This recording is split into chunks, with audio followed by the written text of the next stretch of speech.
Welcome to The Real Estate Show on WGBF AM with your host, Charlie Butler. This is where you'll learn to sell your home quickly and for more money.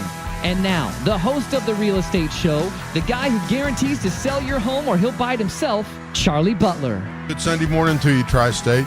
This is the Charlie Butler Real Estate Show. And as every Sunday, I'm here with the lovely Evie Barr. Good morning, Charlie. How are you? Good morning, Evie. I'm doing great. How's everything with you? My world's pretty wonderful. Gonna make a bunch of pumpkin rolls for Thanksgiving this afternoon. All right. Yeah. You don't cook too, huh? I don't cook. I bake. You bake? I bake. So, okay, guys, remember that. That we've been trying to get Evie a date. You know, she bakes also. Okay, so what's going on in your world? I know you've always made me swear not to get on the dating thing today. So. Oh, I didn't make you swear. I don't have any good stories right now. All right, well then, or I'm letting them simmer and seeing how they work out. How's that? That's good. Actually, what she told me before we come on the air was she had nothing she could tell on Sunday morning. But she had stuff she could tell on Dave and Leslie's show, so which of course gets a little bit, can do things that we can't do. So we'll see if Dave and Leslie listen to KDQ when Evie's going to be on and see what get the real story. Okay. So are you ready for Thanksgiving then? Is that what you're saying? Yes, I am ready for Thanksgiving. Yeah. Nice segue there, Evie. And here's the thing that from a business standpoint, I like about this time of year. Everybody, at least in our business, and I'm sure you have the same thing with a lot of people in your business, say, oh, it's slowing down now, I'm going to take off. And, nobody wants to buy a house during Thanksgiving or Christmas, so I'm just going to take off. I think you and I have talked about this. That's just not true. No. Now, those of you that think that, keep doing it because it's great for us, okay? Well, now's the time that you have the serious buyers out there looking. And like you've said before, they aren't just going into the homes to see the newest paint colors or what they want to buy if they're out this time of year. Yes, they want to buy. Exactly. And one thing I love about Waterstone is for the serious buyers, if they are starting to look, we can go ahead and get them pre-approved and even do a platinum pre-approval where we'll send their file through underwriting. So that way we know their income and their assets check out okay even before they find a house. Let me get off subject slightly. Sure. I've had a couple realtors ask me this, and I wanted you to explain this because your program, and you have to excuse me, I can't think of the name of it. They're the repair escrow program. Yes. Explain a little bit how that works, because I just had somebody the other day say, well, as we know, the FHA, when you do FHA, the repairs have to be done, or that's what a lot of lenders tell them. So with Waterstone's repair escrow program, if there are repairs that need to be made, then we'll request 2 quotes. It's approved by underwriting to have the repairs fixed after the closing. Of course, we're going to take 1.5 times the quote just in case there's any increases in expenses, but it can go hand in hand with any program, whether it's FHA, VA, USDA, or conventional. It is not meant to be a total rehab program. The best example I have of it is I had a VA loan that needed to get closed, but it was the middle of winter and the windows needed to all be repainted. Well, you can't repaint windows in the middle of winter, right, whenever it's 32. So we were able to escrow for those improvements, and we could go ahead and close the loan and then the work be done after closing.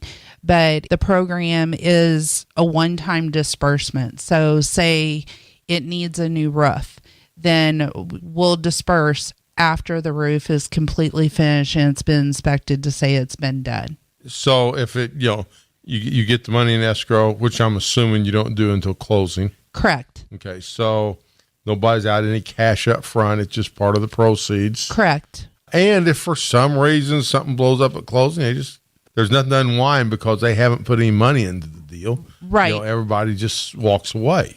Right. And the funds can come from the seller's proceeds. The buyer can bring in funds for the improvement, or in the example I was telling you about, the seller put in half and the buyer put in half of the funds. What about, and I know this is always a tricky situation, or used to especially be a tricky situation.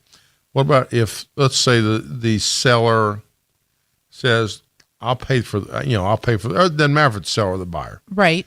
And their parents say, we'll give you the money to pay for it. So it's gifted funds. It's gifted funds. As long as we verify where the gifted funds are coming from, it should be acceptable. As long as we can document where they're coming from, where the funds are coming from, really just to make sure that the buyer has not taken out an additional loan of some sort that would count against their debt. So verifying where those gift funds come from is really important. So if somebody wants to help their kids or whatever, sure. And as long as there's not an additional financial obligation there. Correct. Okay. Correct. True gifted funds. The parents will have to sign off on a gift letter, right, saying that the child is not obligated to pay the funds back. Okay. Yeah. Okay. So, speaking of some of the Waterstone programs, for the next 2 weeks, I don't know if we can put up with him for 2 weeks, but we've got Derek Danks with us. And I know he hates titles, so I just make one up for him. The regional director for Waterstone Mortgage. How's that, Derek? That's good enough. I just made that title up myself. So. The Indiana dictator for Waterstone Mortgage. Right. I tried to get him to give me a business card that didn't have a title on it. Derek, for those of you that have not listened to our show, and realtors in our office, and for those that don't know, I'm the managing broker at Keller Williams, and they're always excited when Derek is coming to town because Derek is one of the more knowledgeable guys and around in as far as mortgages go. And so, Derek, you want to, I don't know if we've talked about this. You want to talk a little bit about your background, how you got to where you're at today? Yeah, that's a good question. I'm not really even sure how to answer that. So, we don't have to go back with you and Dirk's childhood, okay, and all that stuff. But yeah, my brother picked on me a lot when I was little, so I had this drive to do better. But I saw him the other day, by the way. Yeah, I just saw him. Yeah, well, I feel bad for you. Yeah, it is interesting. My brother and I both ended up in the mortgage business, the banking business. But we both kind of started out the same way in consumer finance. And that really used to be the way that you got into banking, Right. And I always find it interesting, and not so much anymore, but over the years I've had clients ask me, so is that what you went to school for, to be in the mortgage business? And it's like, okay, well, that really didn't exist when I was in school. I mean, there was a guy at a bank, and he did car loans and credit cards and loans for tractors, and he'd do a loan for your house, and if you wanted to own a business, he'd do that loan too. And the specialization in the industry kind of came, in the 80s, somewhere in that early 80s, and mortgage brokers kind of started growing up, and that's what I did. I'd worked for a bank and started a mortgage broker company that I had for 20 years before I came to Waterstone. So, which some may remember, which was Sun Mortgage, which had an office here in Evansville. Yep. That was our original office, started in 1991. And when I first started doing I did quite a bit with you guys in the early 2000s. John Rapp was with you guys then. I used to do a lot with John. Yep. And John's, John's personal life, but his ex-wife, used to work for me. That's right. And so that's, and so we started doing a lot with John. And I didn't know you at the time. Yeah, he always did a really good job for us. Yeah. So, during that time, there was a lot of benefits to being a broker. We gravitated that way because we had multiple lenders with every kind of program you could think about. And that's kind of turned now to where, I think we have more products and programs being with the bank than we do as a broker. And that's why we made the change. There's a lot of benefit and a lot of power to being backed by a bank that's about a $4 billion bank. Our bank really exists to own a mortgage company. The mortgage company is probably 75% of the profits of the bank. Right. The bank's footprint is only in Wisconsin and Minnesota, although the mortgage company has offices in 46 states now, and we lend in every state. So, we have programs, and we have things like the repair escrow that you were talking about that we're able to do because we do have that backing of a bank, and we do have our own money. So we are able to do some things that maybe other lenders can't do. As you talked about the repair escrow, it's really to facilitate closing a loan on time. So, right. And Charlie, I mean, things come up after the inspection and the appraisal's done, and it's why you get those things done. And exactly, you pay an inspector to come out there and spend 3 hours at a house, and he's going to find things that you didn't find when you were walking through, and that's what you want him to do. But then somebody's got to decide all those things are going to get fixed and how we still close when we're supposed to close. One of the things that I really like about the repair escrow is that from our client standpoint, the buyer now controls the contractor. So rather than a seller who's in a hurry to get something fixed and they're looking for the cheapest way to get it fixed because they want to sell their house and move on, the repair escrow puts the client in charge. They're picking the contractor. The contractor is going to be doing work for the client, and they're the person that's going to be living in the house. So then if they have additional issues that come up with that repair later on, the contractor did the work for them. So it's beneficial to the client from that standpoint also, that they pick a contractor and they oversee the work and they make sure it's done to the standard that they would expect, with them being the ones that are going to live in the home. Well, and something I've noticed in dealing with Waterstone, and whether it be you, and I also deal some with Derek's business partner, Vince Blanchard, who I've tried to get Vince to come down here, but he says you can do the talking. He'll stay behind the scenes. But, that's kind of our deal. He I won't say he's a little bit more organized than me. He's a lot more organized than me. So we keep him in the office in Indy to make sure things go smoothly and those kind of things. And but from dealing with you guys to dealing with Abby and other people that you have, you seem to really focus on customer service. That seems to be a really, and that may be the whole. I know that may come from Waterstone too, but I know in your case, I think you really focus on customer service. That's 100% right, and I think it's something that I learned early in my career, and it's the ability to put myself in the client's situation. Mm-hmm. So, when we represent a client, and I don't know that every time when somebody applies for a mortgage that they think about it this way, but, that's my client and I'm going to work 100% for them. It's all about making sure that our buyers and the people that we're doing mortgages for, that they understand the process and that they're happy. And, it's one of those things, the old saying where it's like, you don't know what you don't know, until a problem comes up. And same with clients. When we're talking to them, a client says, well, I got really good credit and I don't expect there to be a problem. It's like, right. But no client that ever had a problem during the mortgage process expected there to be a problem. Yeah. That's why they become such a big deal. And we're all on a time frame once that deal starts. So our ability to be in the client's shoes and help them get through situations to their benefit, that's what I think we're really good at. And we make a lot of effort to make sure that happens for our clients. I've seen that. I mean, and it gets down. I'll break this down a little bit, but you guys know. It also gets more difficult, as we call, when you get in domino deals. Yes. Where and what I'm talking about there is if we're closing the first house. Well, the people that are selling that house are moving into house number 2. Well, the people that are selling house number 2 have got to close at a certain time for house number 3. And there's times there could be 4 or 5 houses involved in these deals. And so I know that's sometimes but it's really not an exception for there to be 2 or 3 houses involved in a deal because, as you guys know, there's a lot of times we're getting pressure to think, well, yeah, we're working for the buyer. If I'm representing the buyer, you guys are usually representing the buyer. But we've got to think about, okay, that seller's got to be out by a certain day. That's right. So we've got to get this done.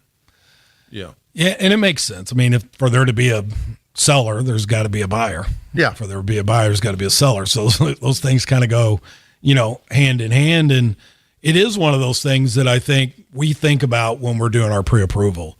And it's one of the reasons why we offer the Platinum Pre-Approval Program is that, that program is basically a full underwrite on everything except the property. So when the other agent, the listing agent, gets a pre-approval letter from us and it's a Platinum pre-approval, they know there's not going to be any surprises. And, we feel like we have a responsibility to the listing agent and the person selling the home that we don't tie their home up when we're not sure if we can get financing done or not. So, it's also one of those things that I think of the seller and the seller's agent as our clients also, and they don't pick us. So there's a responsibility for us to do a really good job for them also, so that, in this market, if you list your house, you can sell it. Yeah, absolutely. You don't want to be tied up because another mortgage company said something can be done and now they're struggling with it. And, that communication part's a big deal. And, the having something like the platinum pre-approval is from talking about this from a realtor's point of view, and I'm sure from a buyer or seller's point of view, is so important where you're doing the full underwriting right up front. So those people actually know they're basically approved, as long as they don't do something crazy credit-wise, because, and we all know there are mortgage brokers out there that will give you a pre-approval with, if you actually read it, there's 50 ways out of that thing. Right. Well, sure. And so it really doesn't mean a lot. No, and it's, some of it is people getting in a hurry. Some of it is that, they're hoping everything's going to work out, and our business doesn't go well when people hope things are going to work out. Yeah. So ours either. And how people get paid now, and there's just a lot of things that go into the mortgage process that there's a level of complication there that when you tell somebody they're pre-approved, you need to have looked at information and documentation and what you're working with. It doesn't mean that an issue comes up that you can't get past, but you need to know what that issue is.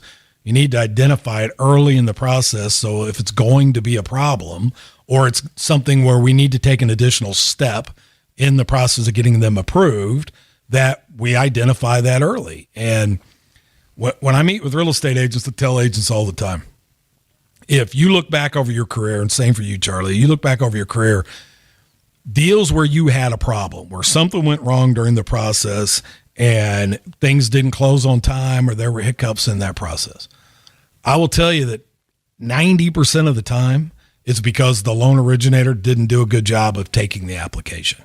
So I would agree with that. That interview process where we're asking all the right questions and those questions lead to other questions, so that we do a good job up front, it eliminates those issues. But you normally don't have the loan originator calling you and saying, hey, I'm the guy that messed up. They point to that problem or that issue that came up as an issue. But in a lot of those cases, if we just knew early in the process, we could have done something about it and things would have went a lot smoother.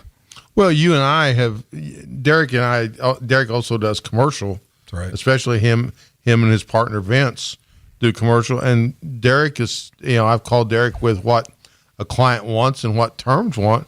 And instead of, he'll check into it, but instead of wasting a lot of time, he'll tell me pretty quick, say, hey, Charlie, it's not going to happen this way. Right.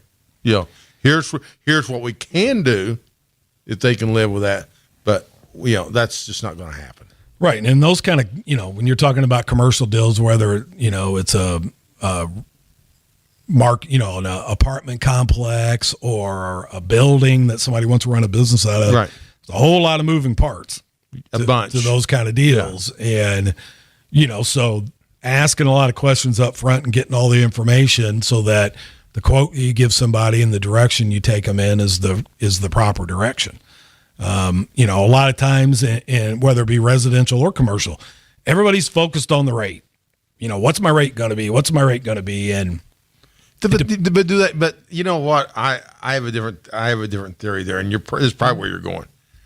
They really don't care at the end, as long as their payment is where they want to be. Well, and that's exactly right. And they're, so on the residential side, you take the example especially on residential. The difference between a USDA loan, an FHA loan or a conventional loan. If someone has a small down payment and the property's in a USDA area, it's one of the better loans going. And the rate's going to be similar to an FHA loan, but the mortgage insurance and the funding fees, the things that are associated with the USDA loan right now are considerably lower than they are for an FHA loan. So you're exactly right. It's going to equate to a lower payment. Right. And a lower cost of financing. So, when you're looking at different loans, you have to look at all the mortgage insurance and funding fees and different things that go into that loan, that while the rates may seem equal, in actuality, your cost to do one program versus another, they're not equal. Yeah, and that may be, as we said, that may be slightly different on the commercial side, because a lot of commercial guys, they go in with a purpose of refining that property. Right. So. Yeah, and I think, on the commercial side, the percentages get turned into actual dollars a lot faster by that client. Yeah. Because at the end of the day, say you're buying an apartment complex and it's one that's not fully rented, so it's not stabilized. So you need to have financing done that's financing on the way to better financing. Right. So you got to look at it and say, all right, maybe they tell you a rate that seems high, but you got to equate that to dollars and cents. Does the property still cash flow?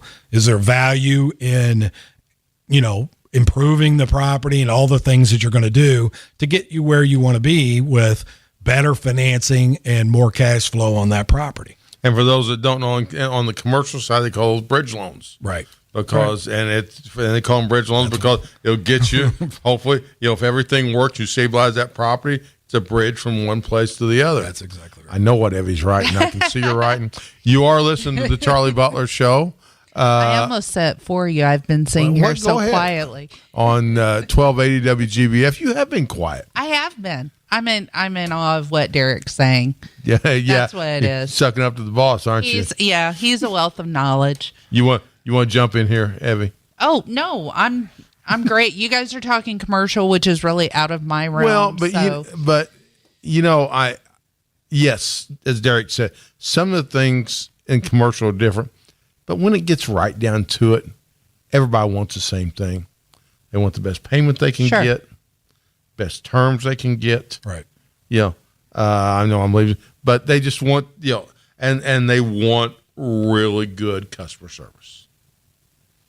That's exactly right. Yeah. So, at the end of the day, that's what we try to provide. Yeah. So, and a lot, it's just getting an understanding of the client and, what are their goals? And that's really the big part of it. So, and everybody's got different goals, especially on the commercial side.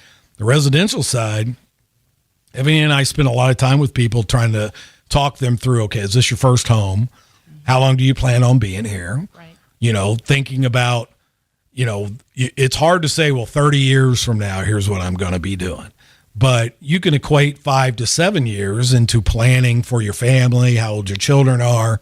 Do you plan on having more children? So this first home's a 3-bedroom, but you're just starting to have children. So at some point, 3 bedrooms may not be enough. And putting that client in the position to be a successful homeowner so that they can take those next steps in their life that they want to take. And it all comes from getting to know them and walking them through everything at the beginning of the process. But is that not also one of the big difference? We talk about the same. One of the big differences I see in residential and commercial, and I'm going to exaggerate maybe a little bit. I've never done that before, but okay. You could be an axe murderer if you had a good credit score and get approved to buy a home. Right. Okay? Sure. On the commercial side, character plays in to that. As I heard a banker say one time, he said, I'll sit down and talk to somebody on commercials, talking about commercial loans. He said, when I'm talking to them, I'm thinking about one thing. If everything goes bad, are they going to do their best to pay me back? Right. When they're done talking, if the answer is yes, probably going to make the loan. The answer is no, they could be a multimillionaire. I'm not going to do the loan. Yeah, and experience plays into that also. Yeah, experience plays a big part into that. So, if you just wake up one day and you've never had a rental property of any kind, you've never collected rent, you've never had somebody call you at 1 o'clock in the morning and say the heat's off in the house you rented me. Yeah. The likelihood that you could just jump in and buy a 300-unit apartment complex gets a little bit thinner. So, yeah. Even if it's a really strong property. We're looking for some experience, and there's a lot more opportunity to tell a story there. And the commercial side, it's really, and it's not really credit score driven that much. Not really. Yeah. So, and it's what I always say is that if you're a client out there and you're wanting to buy a house, right, and you are talking to two loan originators and you talk to somebody with another company and then you talk to Evie, you'll know at 10 minutes into the conversation the difference between Evie and the other people you're talking to. Absolutely. Yeah. So you'll know from the questions and how in-depth and how organized her process is, you'll know the difference. And it's going to bode well for you during that process.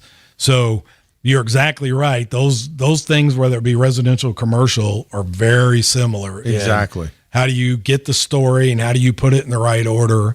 And, within my group, I have the state of Indiana. I tell people there is nobody better in that process than Evie.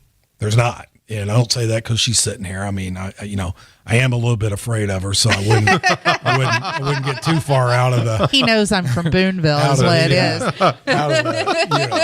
Well, I'm from the west side. I don't scare easy. No, yeah. Us rednecks, a West Sider. I start saying I'm a cake eater, but I'm not from these. I'm from Newburgh, so okay. You guys just figure I'm a snob. Close Okay, enough, yeah. Okay. Yep. Yeah. It's really a matter whenever I go to take an application, I'm talking to someone the first time.